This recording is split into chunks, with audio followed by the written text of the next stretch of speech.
Boa noite, bem-vindos às Conversas na Nossa Terra, uma produção conjunta da TV Amadora e da Telefonia da Amadora, na qual, numa primeira série de 15 em 15 dias, vamos estar à conversa com os presidentes de junta e com a presidente da autarquia, Carla Tavares. Transmitidas em direto a partir do Orco do Dolce Vita Tejo, são conversas onde vamos conhecer melhor não só as diferentes freguesias e o município, mas também os seus presidentes. Quem são, o que estão a fazer e o que pretendem fazer para o desenvolvimento da sua freguesia e do seu município. A Encosta do Sol é a freguesia em destaque nas conversas da nossa terra de hoje. Brandoa, Alfornelos e Casal da Mira formam a freguesia da Encosta do Sol, assim nomeada com a reorganização administrativa de 2013. Com aproximadamente 3 km e pouco mais de 28 mil habitantes, a freguesia tem na sua gênese três realidades muito distintas. Brandoa, bairro que começou a crescer na década de 60 do século passado e que chegou a ser considerado o maior bairro clandestino da Europa. Um bairro criado a partir da enorme necessidade de habitação existente junto das populações migrantes que rumavam à capital na busca de melhores condições de vida. E reinventado na década de 80, a recuperação e legalização dos prédios e com a implantação de instalação de importantes equipamentos sociais. Alfornelos, com a sua grande expansão a nível de construção durante as décadas de 80 e 90, é um importante aglomerado populacional da freguesia e também uma porta de entrada na Amadora, quer por via viária, quer através da sua estação de metro. O Casal da Mira, com os seus cerca de 2.500 habitantes, é composto por 760 fogos que serviram essencialmente para realojar os habitantes oriundos do bairro da Azinhaga dos Besouros e outros que, entretanto, foram demolidos. É com estas três realidades e com esta riqueza obtida através de diferentes origens, culturas, etnias e credos que se faz e se vive na freguesia da Encosta do Sol. Armando Paulino é o presidente da Junta de Freguesia da Encosta do Sol e é o nosso convidado desta noite. Boa noite. Muito obrigado por aqui estar e por vir partilhar connosco um pouco do seu conhecimento sobre a freguesia. E eu vou começar, antes de falar de si, por lhe dar os parabéns e lhe perguntar de onde é que surgiu aquela fantástica e magnífica ideia que foi, nas comemorações do 25 de Abril, aquele espetáculo de piroágua que tivemos o privilégio de poder assistir. Bom, aquele espetáculo foi, de facto, uma alteração àquilo que era a rotina durante muitos anos, que era na noite do 25 de Abril, o espetáculo de fogo de artifício. Interrompemos esse ciclo há 6 anos atrás, na altura em que se falava da crise, e enfim, que se falava e que se sentia, e que entendemos que aquilo era um espetáculo um pouco agressivo para as necessidades da população, para quem vivia dificuldades terríveis e via gastar algum dinheiro, que era assim que se podia chamar numa altura daquelas, gastar algum dinheiro com espetáculos de pirotecnia ou semelhantes. Este ano resolvemos, e de facto, porque a crise começa a dar sinais de desaparecimento e porque as populações estão mais estabilizadas do ponto de vista económico e a agressividade que se poderia notar não é tão grande agora, resolvemos voltar com um espetáculo um pouco diferente e trouxemos aquele espetáculo que foi uma novidade à freguesia e ao concelho, também para fugirmos o mais possível da pirotecnia.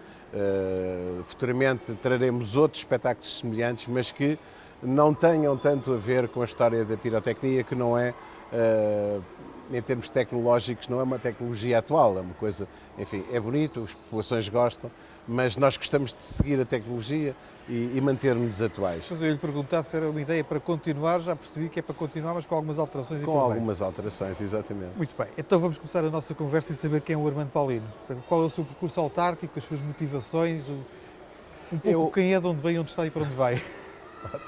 Ora bem, eu sou, de facto, sou autarca há cerca de 25 anos, não é? Fiz um percurso na freguesia da Brandoa, até à reorganização administrativa, e voltei a ser candidato após a reorganização administrativa. Sou oriundo do mundo empresarial e resolvi fazer o meu percurso político, porque sou daqueles que entende que em política não há carreira, as carreiras fazemos-las profissionalmente. A política é, de facto, uma prática por devoção, por dever de cidadania, enfim, ou se gosta ou não se gosta. E eu, aos 39 anos, resolvi enverdar para este caminho, o caminho das autarquias, trabalhar junto às populações, um trabalho que me dá algum prazer, ajudar a resolver os problemas do bairro que me criou. Na altura, eu fui criado no bairro da Brandoa, o bairro que me criou, o bairro que me acolheu desde os meus 10 anos e onde eu constituí família e onde eu tenho criado e educado os meus filhos.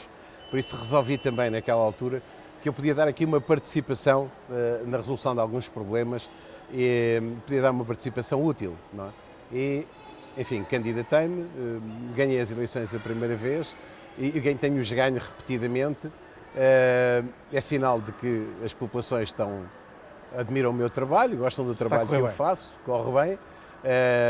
Tenho um capital de crítica muito grande à minha volta sempre, porque o facto de ser do bairro, as pessoas me conhecerem, têm por mim alguma estima e amizade, mas também têm alguma vontade para me colocarem frontalmente os problemas, o que me ajuda bastante, porque não é uma ou duas cabeças a pensar, ou neste caso 7, que é o executivo que é constituído por 7 pessoas, mas são 7 mais aqueles que à nossa volta diariamente nos dão, como eu costumo dizer, algumas dicas no sentido de Mas também soluções. essa proximidade que dá o valor a uma junta, o facto de ser a porta de entrada das populações com a administração naturalmente local enfim, é verdade que sim, naturalmente, mas há uma aproximação institucional, não é? Que as pessoas participam na vida da autarquia através das reuniões públicas, assembleias de freguesia, e há esta vivência específica de que falamos aqui em relação à nossa freguesia, que é de facto do conhecimento, da proximidade pelo conhecimento, pela amizade que se tem com as pessoas,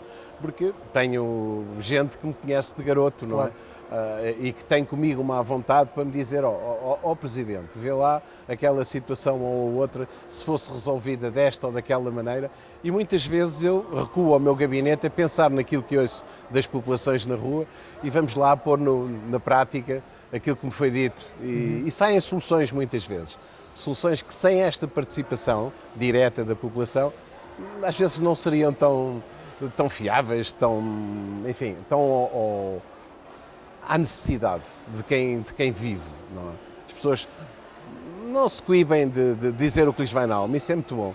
Isso dá-nos força, dá-nos vontade de fazer mais, dá-nos vontade de estar presente e é como digo, é um trabalho que tenho feito com toda a dedicação e não me canso.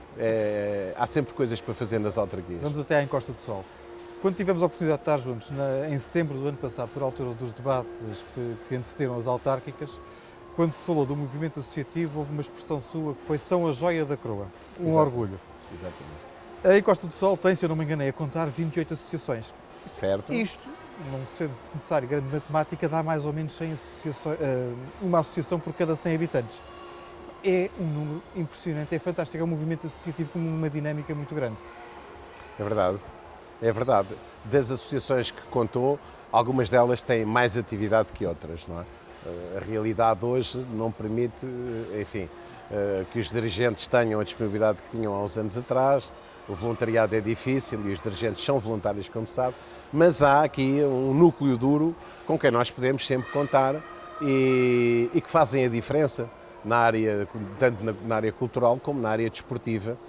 E nós costumamos fazer, como eu digo muitas vezes, costumamos fazer as grandes realizações com a prata da casa. Nós, se quisermos fazer um espetáculo cultural de umas horas grandes, de um serão bom, bem preenchido, não precisamos de nos socorrer. Há matéria-prima que chega e sobra. Temos matéria-prima, aliás, já temos sido convidados algumas vezes para ir animar eventos em concelhos fora daqui, não é? E levamos os nossos grupos culturais e fazemos o programa para um dia inteiro e sobra. Muito bem.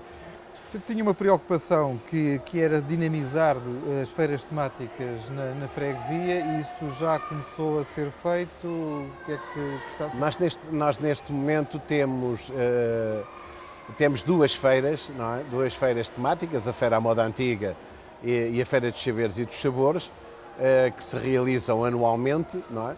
E que temos tentado também aqui dar alguma diferença a estas iniciativas.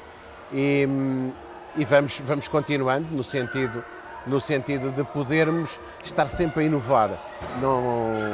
Não é nosso propósito, na verdade, manter, por exemplo, as feiras temáticas, mantê-las com o mesmo figurino durante muito tempo. Temos que evoluir, temos que alterar para sermos diferentes e sermos atrativos. E como dissemos há pouco em relação ao espetáculo do dia 24 de Abril, não é? também aqui nós queremos inovar, porque queremos, para além de ser uma referência na freguesia, os nossos eventos, serem também uma referência para o concelho, e alguns deles já são. Muito bem. Isto não foi efeito especial, mas acabou por enquadrar o tema que eu lhe ia colocar a seguir e aquilo que ia falar a seguir. Quando eu fiz a apresentação aqui da freguesia da Encosta do Sol, chegámos à brilhante conclusão, ou pelo menos eu concluí, que nesta apresentação, que ela é feita de três realidades muito distintas. Três núcleos habitacionais muito distintos e cada um com as suas diferentes realidades económicas, realidades sociais e realidades culturais. Como é que se gera um território assim? Não é fácil, mas agora eu ia dizer que é fácil porque de facto as coisas estão tão aliadas, como eu costumo dizer, que funcionam. A oferta que temos, não é, em todos os aspectos para o bairro de Alfornelos é diferente da Brandoa e diferente do Casal da Mira. Por isso, como dizem muito bem, as realidades são distintas, daí também o nosso trabalho tem que ser um trabalho distinto, tanto no que confere à intervenção social como cultural, não é, como desportiva, e nós temos conseguido fazer, no fundo, esse equilíbrio, não é, e promover as iniciativas diferenciadas nos vários bairros, no sentido de ir ao encontro daquilo que são os interesses das próprias populações. Muito bem. Espaços públicos e zonas verdes. Havia aqui uma preocupação de requalificar algumas zonas degradadas que existiam. Aliás, ontem também, na presidência aberta que foi feita pelo Sr. Presidente da Câmara Municipal, foi identificado algum problema, nomeadamente não nas zonas verdes, mas na requalificação do Parque Infantil, o Parque Urbano do Rio da Costa. O que é que já está a ser feito nesse sentido? Quais são as suas grandes preocupações nessa área e como é que as pensa ultrapassar, com ou sem o apoio da Câmara, dependendo dos casos?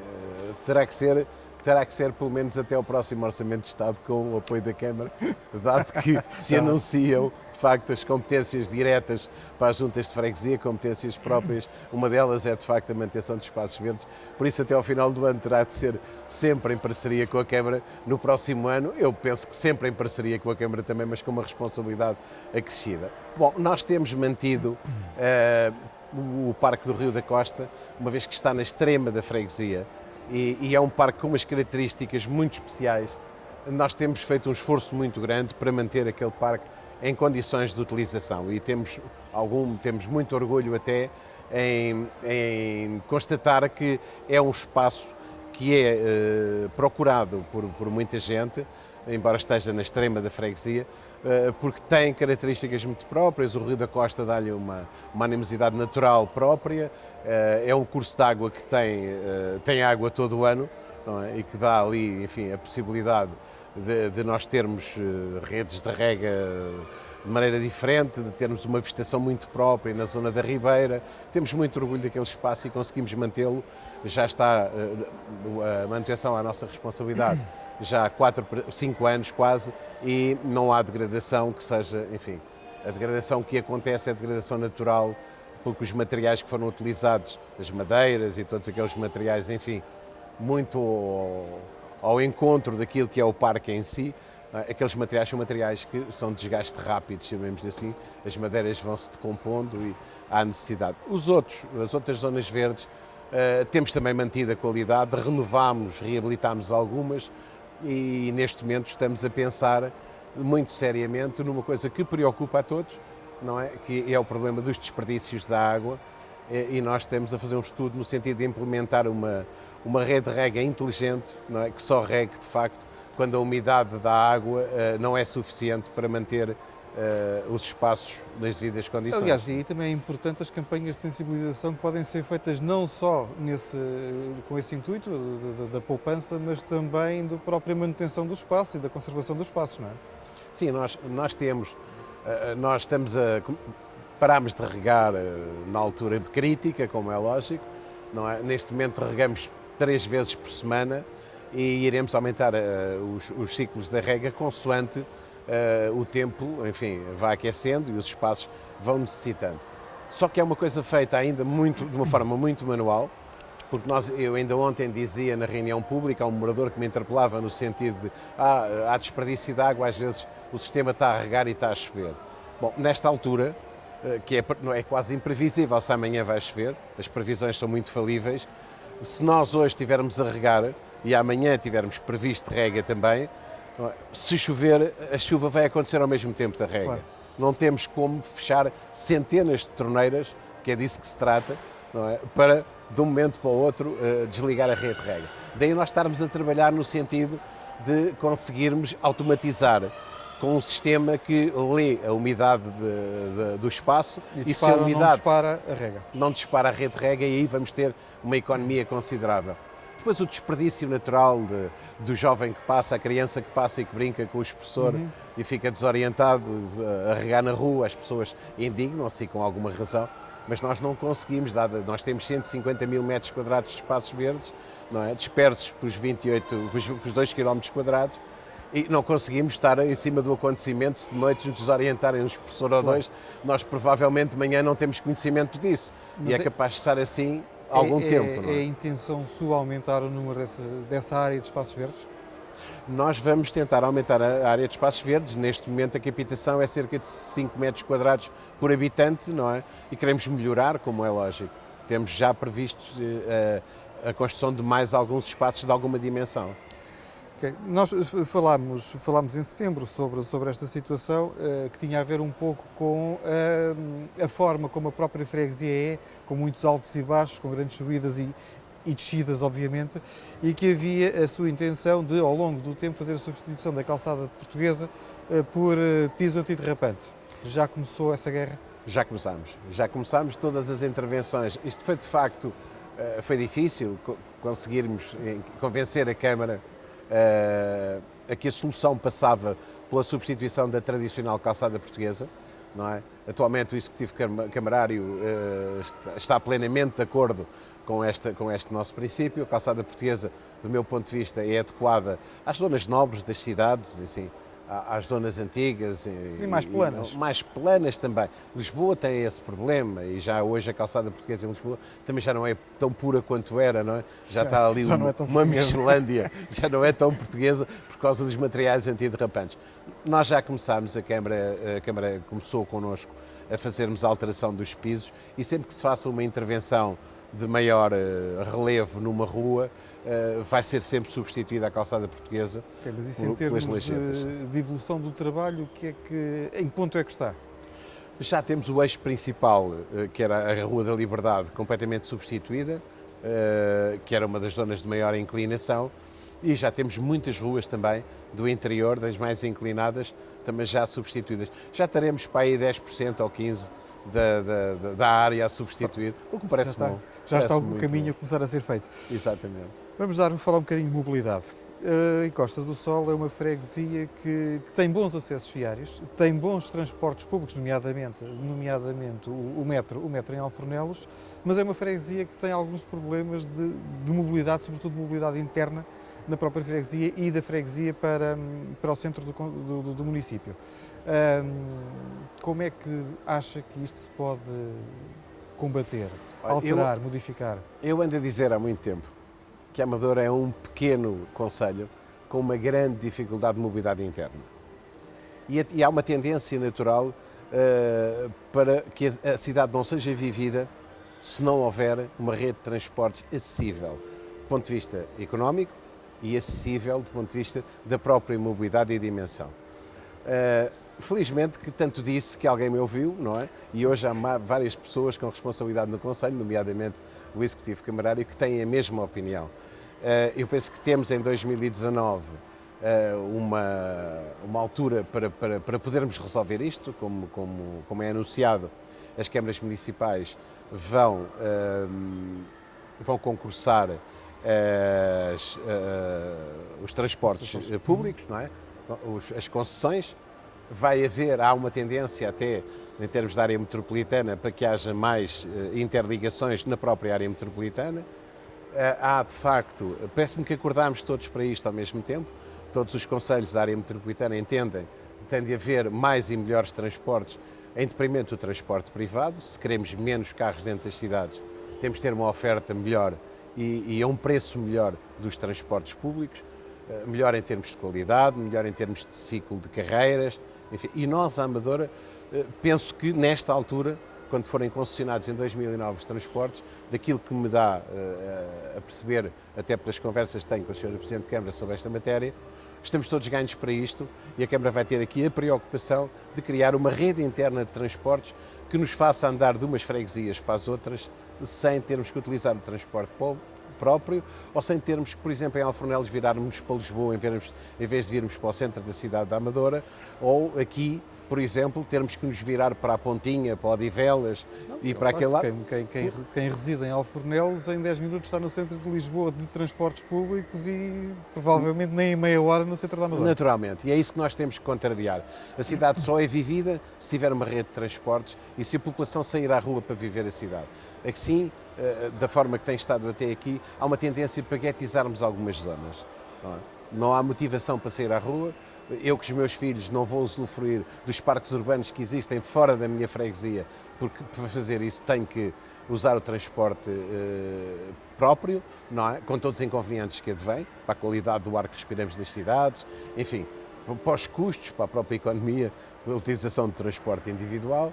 Por isso, eu acho que 2019 tenho quase a convicção que vai ser o ano de viragem com a concessão. De certa forma tem havido uma tentativa de colmatar essa deficiência com, por exemplo, com o bus solidário, não? Sim, o bus solidário, porque nós, repare, independentemente das dificuldades pelos ciclos de carreiras serem, enfim, muito espaçados, há um problema também que é o custo. Imagine que para vir do Largo do 1º de Maio na Brandoa ao centro de saúde de Alfornelos e voltar em transporte público custa 4,80 €. Isto é uma barbaridade, ninguém tem condições financeiras para suportar isto e esse ninguém são principalmente as pessoas, enfim, os reformados com pares recursos, não têm condições. Então nós criámos o bus solidário. E o bus solidário faz de facto estas ligações entre os pontos mais importantes da freguesia e até do próprio concelho e sempre que há necessidade, não é, levamos pessoas a consultas externas aos hospitais em Lisboa, enfim, fazemos aquilo que, em termos de solidariedade, se não for feita, as pessoas não podem, não conseguem. Repara, retiraram os passos aos reformados, aumentaram consideravelmente o passo social, enfim, dito de normal, e a tendência das pessoas é ficarem no sítio onde estão, não têm condições. Se vão gastar 4,80 € para ir ao centro de saúde, se calhar fica em causa alguma das refeições ou algum medicamento que vem prescrito e não há dinheiro para aviar. Claro. A sua ideia era duplicar essa oferta? Duplicar a oferta. Agora estamos expectantes para ver o que é que vai acontecer, não é, com a concessão e com a mobilidade interna fruto dessa mesma concessão. Se de facto não acontecer nada que seja melhor consideravelmente este estado de coisas, nós estamos disponíveis para avançar e investir no sentido isso vai acontecer, é algo que vai acontecer a finais de 2019, 2020. Sim. Até lá nós não temos ainda esgotada a nossa capacidade do bus solidário, porque assim que tivermos não teremos dúvidas nenhumas em duplicá-lo. Muito bem. Quando fizemos o tal debate que eu referi há pouco, disse em relação à reforma administrativa que era um acérrimo defensor e que valeu a pena. O que é que falta fazer a nível da reforma administrativa? Aquilo que eu espero que seja feito rapidamente e a expectativa que temos é que, como dizia há pouco, o próximo Orçamento de Estado traga já aquilo que é importante para nós, que são as competências próprias para as juntas de freguesia. As juntas de freguesia só fazem sentido a sua existência se tiverem competências próprias. E que competências são essas? Na área da higiene urbana, dos espaços verdes, enfim, na área da intervenção social também podemos aqui equacionar algumas questões na manutenção das escolas de primeiro ciclo, enfim, em tudo aquilo que na proximidade ganhamos, há uma mais-valia pela proximidade. Uma vez mais, porque as juntas de freguesia são a porta de entrada das populações. Naturalmente, e nós temos o exemplo dos balcões de cidadão, que foi um sucesso, não é?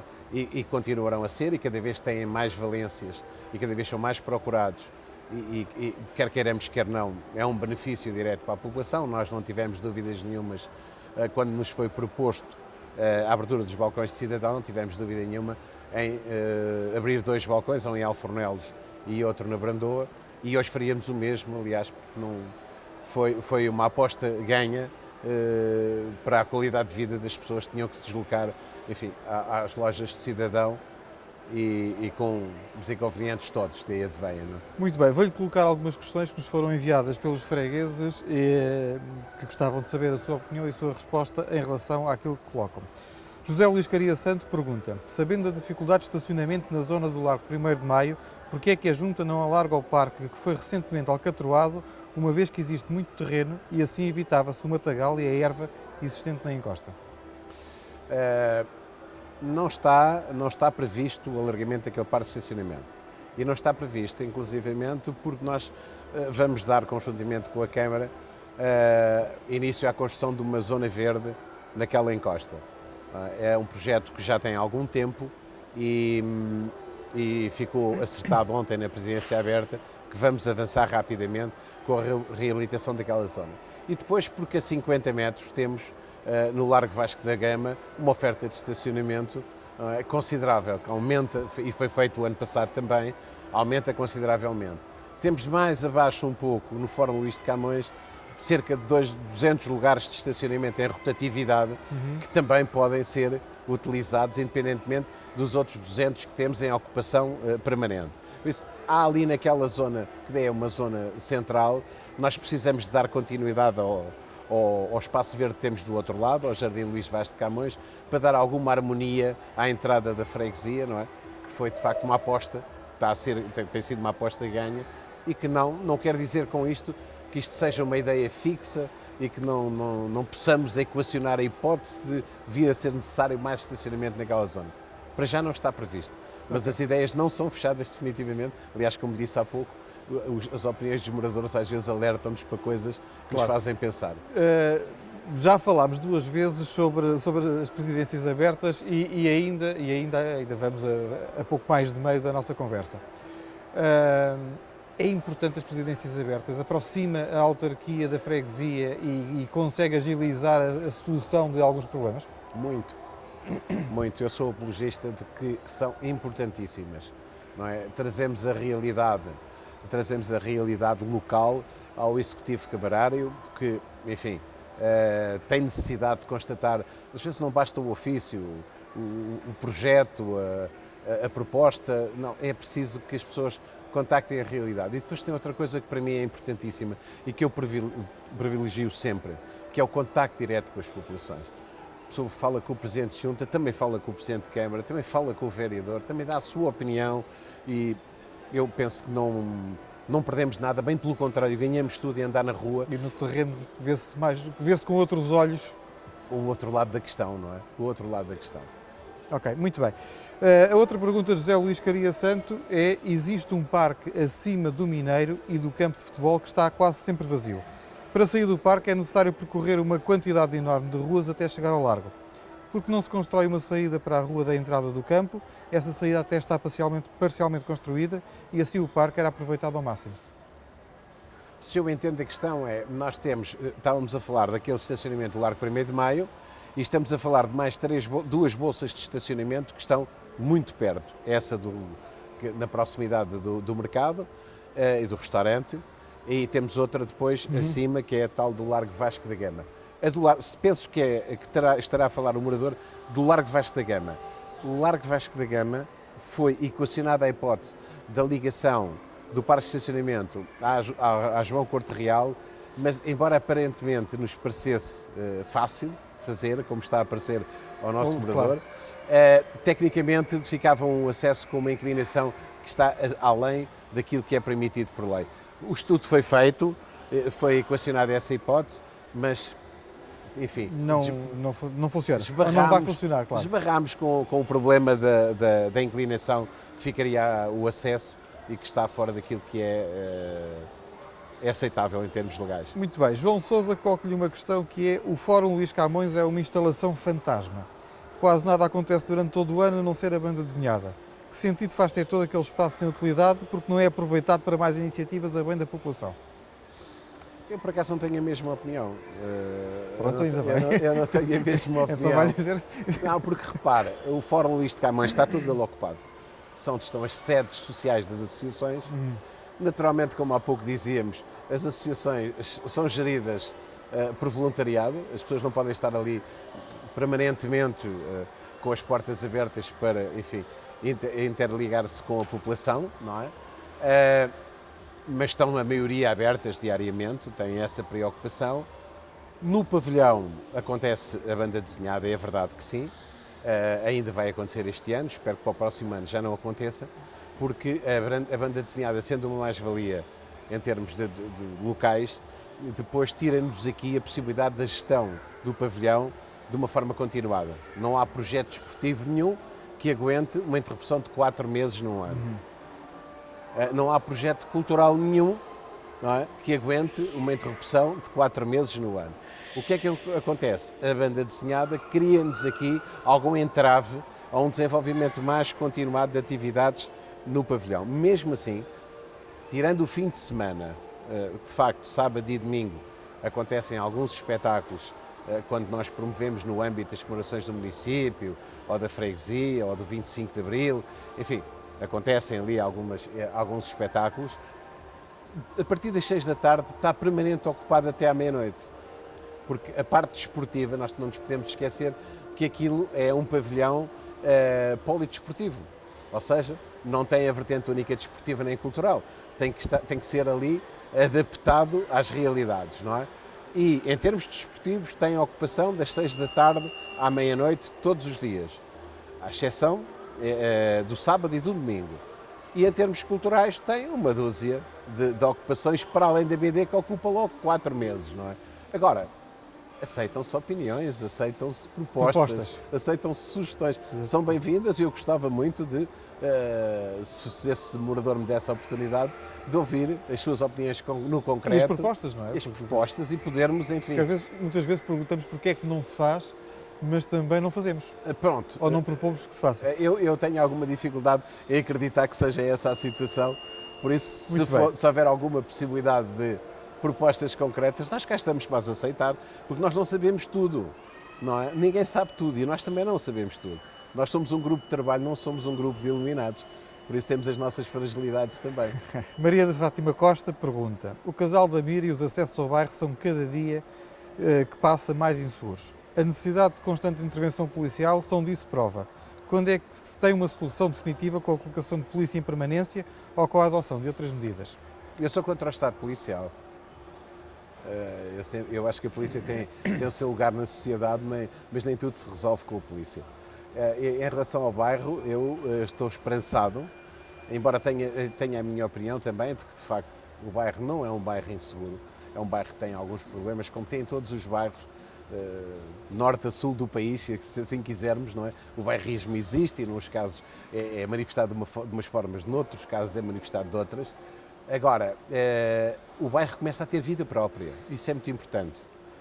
Começam a aparecer atividades comerciais no bairro, com grande sucesso, posso dizer mesmo, para admiração nossa, eu próprio, enfim, pus algumas reticências, e um bairro com vida própria, com comércio local, enfim, com associações que funcionam e cada vez há mais candidaturas a espaços para promover a vida de associações no âmbito desportivo e cultural. Eu tenho esperança de que esse sentimento, que é mais do que, não será mais do que um sentimento de segurança ou de insegurança ou de falta de segurança, esse sentimento é um sentimento que tende a esbater-se com o tempo e com a vida que o próprio bairro está a ter, uma vida bem saudável. E se quisermos constatar, é passarmos no bairro e vermos que a população fixa-se, o comércio existe, funciona, os espaços dedicados às áreas sociais, à Santa Casa da Misericórdia, à Praia e tal, funcionam, o gabinete técnico funciona, okay? Começam a haver ali uma série de valências, digamos assim, que vão, de certeza absoluta, amenizar este estado de alma que me parece que não é mais do que isso. Como é que se puxa a população para participar no espaço público? Para participar nas atividades públicas, no espaço público, para haver uma maior participação das populações? Depende do bairro. Nós, na Brandoa, temos uma forma de o fazer, divulgação, enfim, promoção dos eventos e as pessoas aderem. Em Alfornelos é um pouco mais difícil, não há o hábito da participação de eventos no espaço público, mas quando acontece a feira anual, tem de facto uma participação muito grande, as pessoas gostam, daquele tipo de iniciativas. Aqui no bairro é fácil, é promover os eventos e a população adere. Lá está, como dizíamos há pouco, em cada um dos bairros tem de haver uma forma de funcionamento. Vou-lhe pedir que me diga uma coisa que gostava de fazer durante este mandato e uma coisa que não gostava de fazer durante este mandato.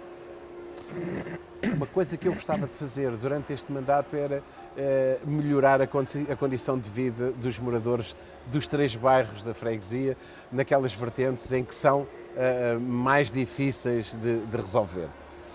A higiene urbana é, de facto, um cavalo de batalha nosso. É o que eu costumo dizer, uma guerra que só terá sucesso com a participação de todos. E se nós conseguirmos melhorar a higiene urbana, é sinal de que conseguimos pôr as pessoas a participar mais diretamente na vida do bairro, na vida da freguesia. Por isso, era uma coisa que me agradava, era eu deixar de ver à volta dos moloques sacos de lixo doméstico, deixar de ver no meio dos passeios dejetos caninos dos canídeos sem ser apanhados pelos donos. Enfim, é quase utópico este meu desejo. Sensibilização e educação. E educação. Civismo, muito civismo. Gostava muito de ver as práticas, porque as pessoas, no fundo, são civilizadas, não se trata de falta de civismo, às vezes é mais o civismo menos direcionado ou menos ganho para aquela causa. Não é? E depois há questões nesta área que vão ser sempre difíceis, mas vão ser sempre um desafio. É preciso trabalharmos para melhorar consideravelmente o ambiente.